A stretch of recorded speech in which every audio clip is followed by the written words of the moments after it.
Hey everyone, I am back from my Stellate Ganglion block, my first one. I had that on Monday. It is now Wednesday, and I just wanted to talk to you guys a little bit about the process and how it's going for me. I have notes here because I've been trying to take notes of everything. We got to the appointment and we were seen very quickly. The doctor is absolutely amazing. He talked to us for nearly 2 hours before the actual procedure. Like, he takes so much time and care to get to know you, your story, why you're there. He tells you about his life, his story, why he's there. He tells you all about the procedure. He educates you on different things, like for me with the dysautonomia, and he also thinks I might have HEDS, and he did the whole exam for that.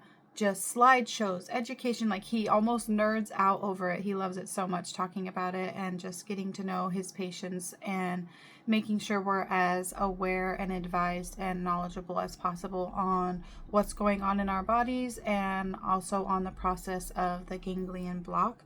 So when it came time to get the actual block, I laid on the table on my back and they put a wedge underneath my neck and had me turn because they did the right side first. I was getting really nervous at that point because it's kind of like you feel like a loss of control. But I did it, and I can't believe I did it. The first one, they do a 2-level block. The first one, it did not hurt at all, and it doesn't hurt when they put the needle in. It's just like a tiny pinch, like way tinier than when you get your blood drawn. And didn't hurt at all. The second one was just a little bit painful, but nothing like too crazy or anything. The most anxiety I had is while the needle was inside because they slowly inject the numbing medication. It just, you kind of feel like you don't have control. Once it's in, and you have to sit really still. I did it and I was super proud of myself. Now, one thing I will mention is when they were in there, he immediately found that I had a nodule on my thyroid. So I do have to get that looked at and further imaging done just to be on the safe side. So that kind of overshadowed the process a little bit for me because my mind instantly goes to like worst case sometimes, but I'm trying not to worry about it at all and just kind of set that aside and move forward with what's going on with the block. So back to that. Immediately after the administration was over, I started to feel that Horner syndrome. So my eyes started to become very just droopy, and you can sense that. It was, for a while, it was like this, like I could it was barely open. It didn't hurt my eye. It was just, it got bloodshot, and it was, most of the way closed. My face was immediately hot on this side. I had the swallowing thing where when you swallow it feels like a little lump, but for me it was very minor. It just felt like I had some extra mucus or something that I couldn't get out. It was not bothersome for me really at all. But I did have some shortness of breath, which can happen. They try to be, and they are, so careful, but inevitably sometimes some of that numbing medication will get on different nerves, thus the shortness of breath that I had. It was never dangerous. Your oxygen level doesn't drop. But in the recovery room, they gave me an oxygen, and it just helped me breathe better. It felt really nice to get some fresh oxygen, and they watched me for a good probably 45 minutes or more just because I'm a big baby and I just wanted to feel really good about leaving. Those were my main symptoms, but while I was still on the table right after, I almost felt kind of like I had drank or something. It was just kind of, being funny, and everything was light, and I felt this calm come over me. And in the recovery room, I remember telling my husband, like, what is this? Like, my mind was quiet, which is very bizarre. My mind is never quiet. So that was really nice. The only thing that really interrupted the calmness and my mind being quiet was the shortness of breath. And when I say that, what it was is like you would take a breath and you just kind of feel a little catch in your chest. Like you couldn't take a really deep breath, which would cause some level of anxiety for anybody. But nothing too crazy. And that went away within about 45 minutes, so it wasn't too bad. All the other symptoms like the eye drooping, the heat and everything, those went away within 4 to 5 hours, and I could eat after 4 hours and I could drink. It was pretty cool. I can't believe I did it still.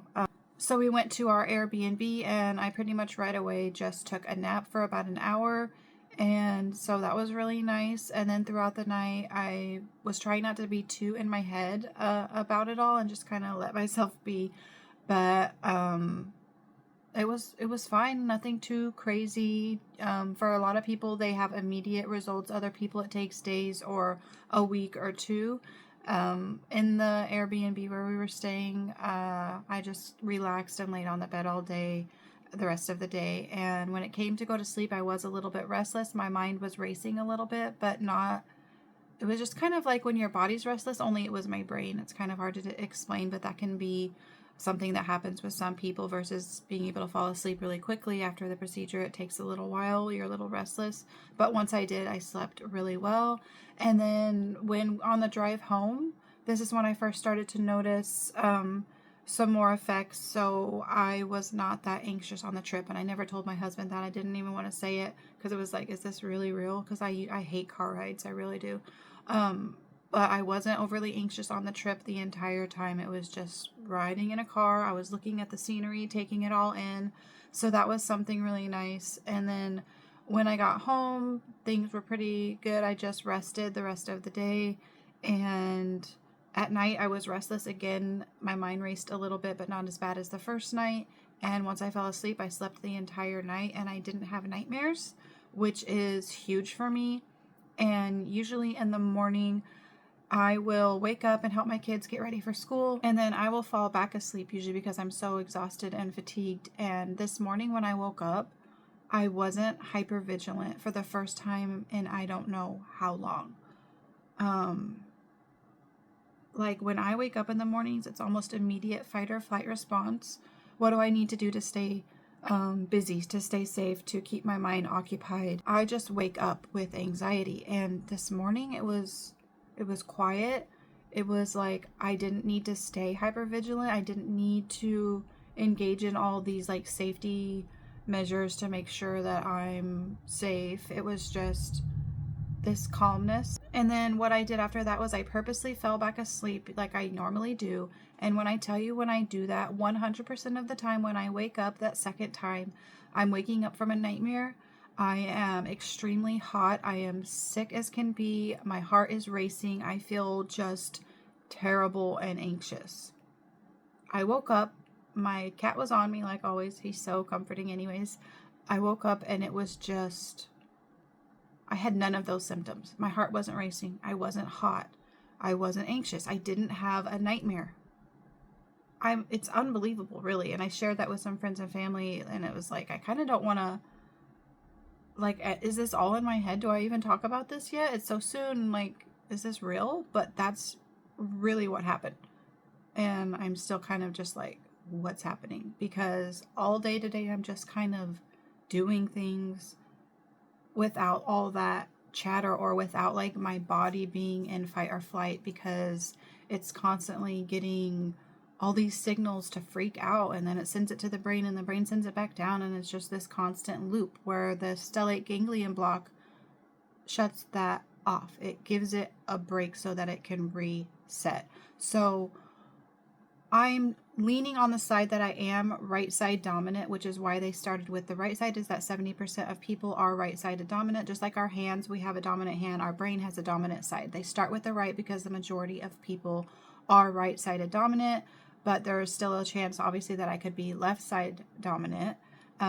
It remains to be seen, but I'm seeing good results so far, clearly. So we'll just see how it continues to go over the next 2 weeks. That's when I see him again. And if I do get a really great response, then that shows him that, yes, I am right-sided dominant, and he'll do that side again, I believe.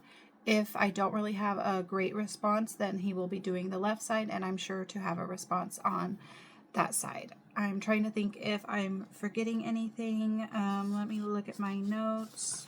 I think that's pretty much it. I know this is kind of a long video, but I wanted to touch on my entire experience. I'm really excited for the future. I'm really excited for the rest of today even, and then the subsequent coming days. I'm really excited for the next 2 weeks to see how this unfolds. I'm not putting a lot of pressure on myself either way. What will be, will be. And as far as the thyroid nodule goes, I'm really trying to not overthink it and over-research it. So it's just going to be what it is, and I'll keep you guys posted on that and on this entire stellate ganglion journey for my PTSD and dysautonomia.